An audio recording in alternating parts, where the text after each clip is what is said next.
Our story begins with Akira, a super smart gamer who loves to dominate people in all kinds of games and thinks that school is too easy and boring. On his way to school, a large humanoid creature suddenly appears, and Akira quickly realizes that this isn't his usual bus driver. He manages to dodge his attacks and then baits the creature into an abandoned building, where he anticipates the creature's jump and angles a pole perfectly to pierce right through him, outsmarting his opponent and winning the fight. A woman appears behind Akira and congratulates him on his victory. She says that she didn't expect him to actually be able to defeat her pet. Her name is Mion, and I'm honestly not quite sure how to describe her other than crazy cat lady, but regardless, she shoots Akira and tells him that the fun is only just beginning. He sees flashes of doctors operating on him before ultimately waking up in a room filled with all kinds of people, all handcuffed. The cat lady appears on stage and explains that as far as the real world is concerned, everyone in the room is presumed dead, and that they have all been chosen at random to participate in an experiment. A man interrupts her and tells her to cut the bullshit, but instead of cutting, she just shoots him dead. She explains that this hand cannon is her ability, and that everyone in the room has been given a special ability of their own.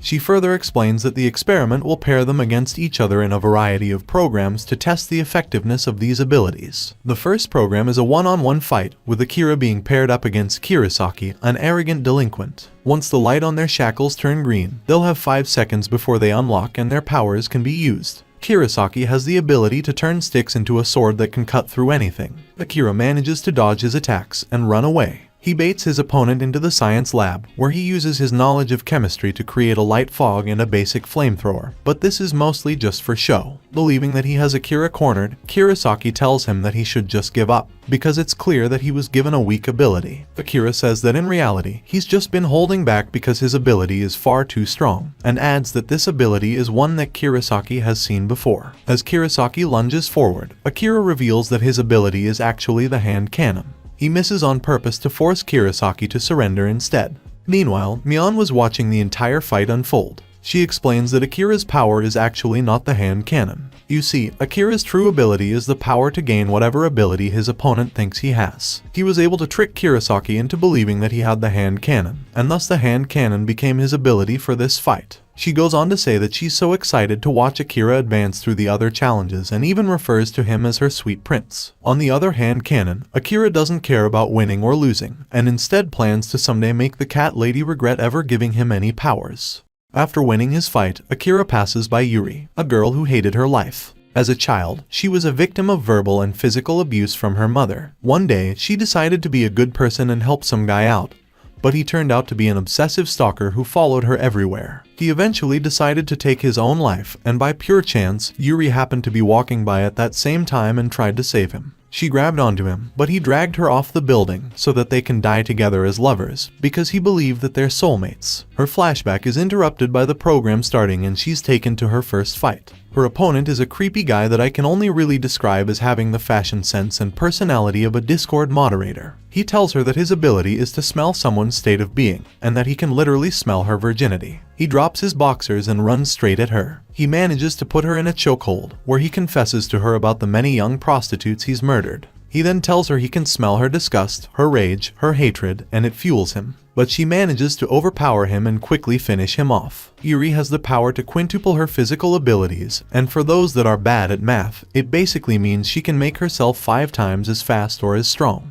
After the first program ends, Akira is taken to a room with a few other contestants already there, one of which is Kurosaki. They have to team up together for the second program, which will be a 5-on-5 fight. The group introduces themselves to one another and reveal their powers, except for Akira, who decides to lie instead, and tells them that his power is the hand cannon. Once they arrive at the venue for the second program, they realize that it's actually not a team battle but just a series of one-on-ones. The guy in a suit goes first, and he is up against Rin. She tells him that she'd rather not fight him, and that if he surrenders she'll do anything he wants. He's very tempted by this offer, but instead suggests that they just flip a coin to decide the winner. She agrees, but while he flips the coin she immediately attacks, killing him before the coin even touches the ground. Unfortunately, the attack was too fast for Akira to learn anything about her ability.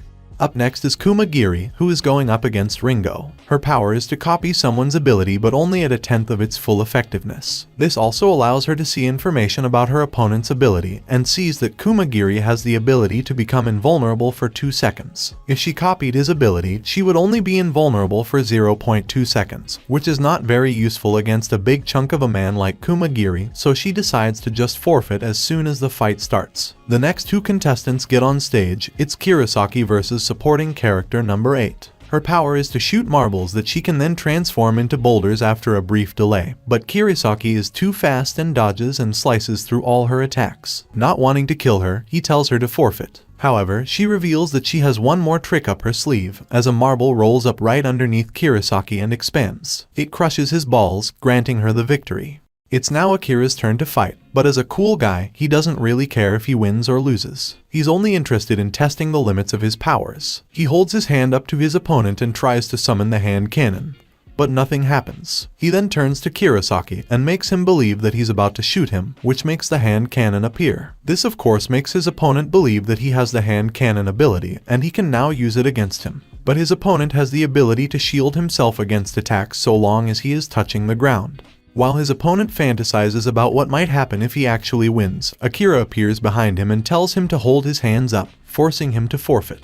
The next fight is between Yuri and the man who caused her death. He tells her that it's destiny that they're together again, and that he'll do anything to be with her. His power is to make himself as hard as steel, which is something fanservice already does to me. But his ability is no match for Yuri, who completely overpowers him and knocks him out of the ring. The game is over and Akira's team wins. The winners are treated to a feast, while the losers must wear humiliating outfits.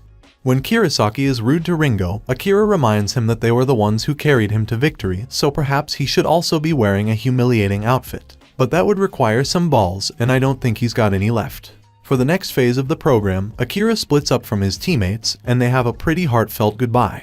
He even tells Yuri that he hopes she comes back alive, and she says she hopes to see him again too. But their time apart is short-lived, as they find each other again right at the start of the 3rd program. They also meet Katsuya, who says he's a member of Team Green, and takes them to Team Green's base. It's a small village, where people seem to work, farm and live together in harmony. The leader of Team Green is Shirasagi, who explains that Team Green was created to oppose Team Red, a powerful faction led by 2 men who use those weaker than them as slaves. One of the leaders is Kuro, who has the ability to collect debts owed to him in the form of commands which must be obeyed. It's with this power that they control their slaves. The other leader is Ichi, who has the same power as Yuri, but due to his greater physical prowess, he is a much more powerful user of this ability. Believe it or not, these 2 men are brothers. Unbeknownst to Akira, Rin also joined Team Red. Akira and Yuri both agree to join Team Green, but due to the limited space available, they're gonna have to bunk together. Once in the room, Akira tells Yuri that his power is actually telepathy. After some convincing, she believes him and it does become his power. They spend the rest of the night talking to each other telepathically and sharing details about each other's lives. Akira starts to trust Yuri and decides to reveal his actual true ability to her, so that they can work together better.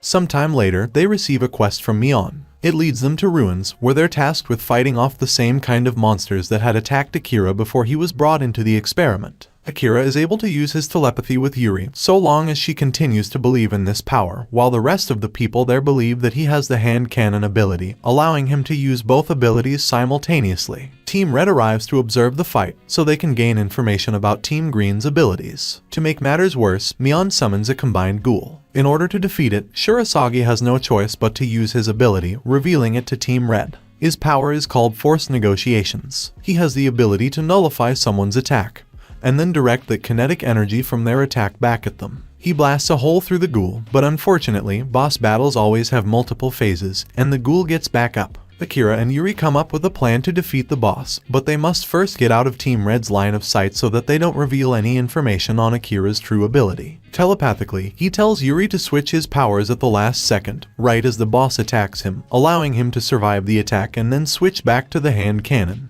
before shooting the ghoul in the mouth. Although this doesn't kill the ghoul, it does intrigue Ichi, who jumps down, finishes the boss in a single punch. He wants to fight all 3 of them right then and there, but the cat lady interferes and says that rather than fight, they will hold a quest called Hunt for the King. She tells them that in this next quest, whoever captures the king's smartphone and connects it to their own phone wins, and that they can use any means necessary to accomplish this. Team Red agrees to participate, but only on the condition that every single person on the losing team will be killed. The teams are given 7 days to prepare for this intense battle. Back at the green base, the now free red team slaves are treated for their injuries. Among one of the freed slaves is Ringo. Kumagiri also joins Team Green after he saves one of their members in the woods. Meanwhile, back at the Team Red base, the brothers have called in their most powerful members to fight alongside them in the upcoming battle. A spy from the green team also reveals to Kuro that Akira's real power is not the hand cannon, and that there's much more to his ability than meets the eye.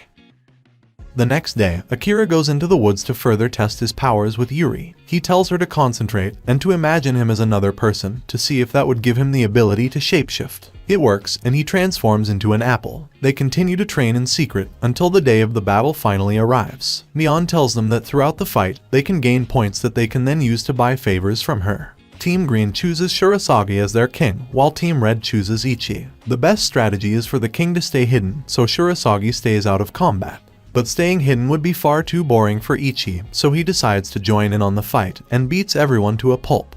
Elsewhere, Akira runs into Rin, but they actually make a secret deal together rather than fight. Rin doesn't really care who wins or loses, because she'll win either way by helping both teams. Meanwhile, Team Green is losing the battle on various fronts to Red Team's powerful generals, and this is causing Akira to doubt whether this fight is actually winnable. He's used to winning games on his own, but now he has to rely on other people. Thankfully, he's never had to play League of Legends. Yuri arrives just in time to save her friend, and tries to hold off Ichi until reinforcements get there. On the other side of the battlefield, Kumagiri is fighting against a bartender with the ability to shrink things. He uses that power to slice Kumagiri's arm off with a thin piece of string that he had wrapped around it. Kumagiri flashes back to his childhood, where he watched his brother fighting in the ring as a wrestler. But an unfortunate car accident killed his brother, and thanks to his brother's organs, Kumagiri was able to go on living.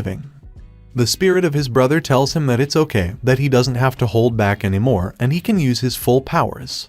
Kumagiri activates his ability, becoming invincible for 2 seconds, and beats the bartender within that time frame, proving to all men that you can accomplish a lot even if you only last 2 seconds.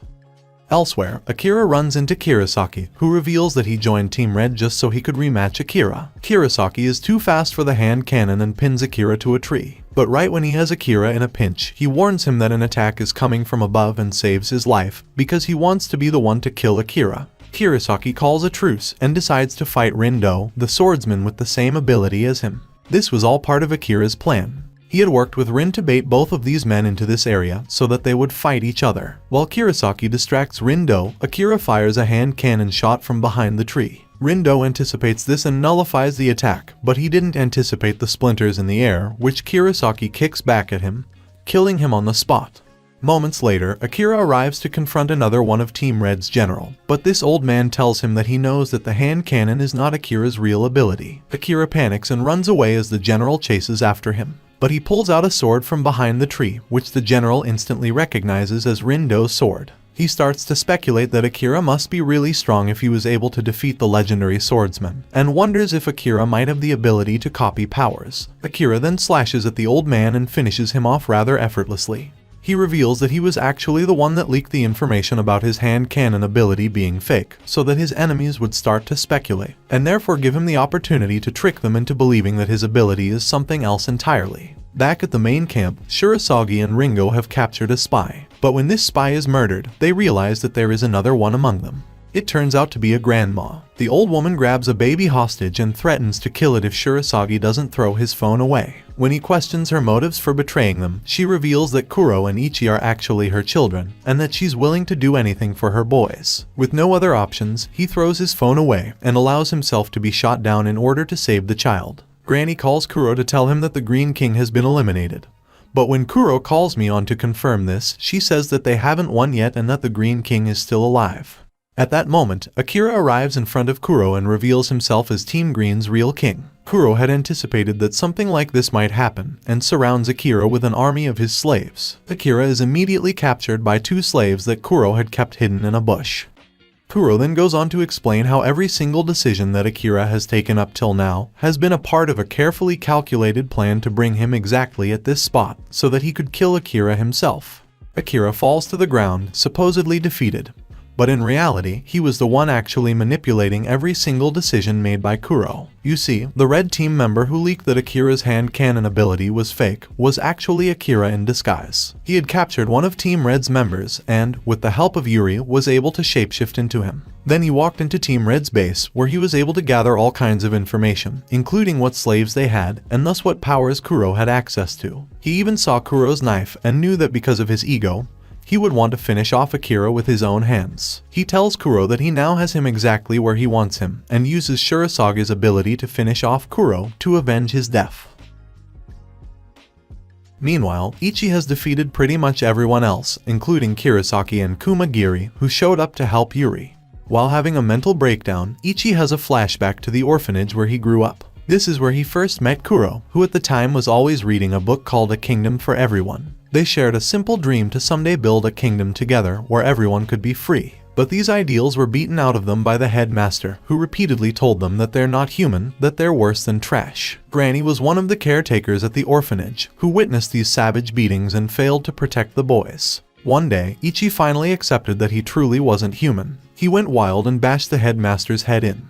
Back in the present, Akira arrives to stop Ichi. Prior to the fight, Yuri had practiced envisioning Akira with the ability to end the fight in one immensely powerful punch, and as long as she believes in that ability, Akira can win. He dodges Ichi's attack, and unleashes every ounce of his power into a single punch that sends Ichi flying. Ichi thinks to himself that he's lived a truly rotten life, but it wasn't all that bad. It was pretty fun actually, and that maybe, him and Kuro together is all that was ever really needed for their kingdom. With the Red Team Kings defeated, Mion arrives to congratulate Team Green on their victory. Akira later wakes up in his own bed, in his own house, back in Tokyo, where he's reunited with Yuri, and the cat lady is never too far behind. Thanks so much for watching. This has been Recap Sensei, and I hope to see you all again in the next video.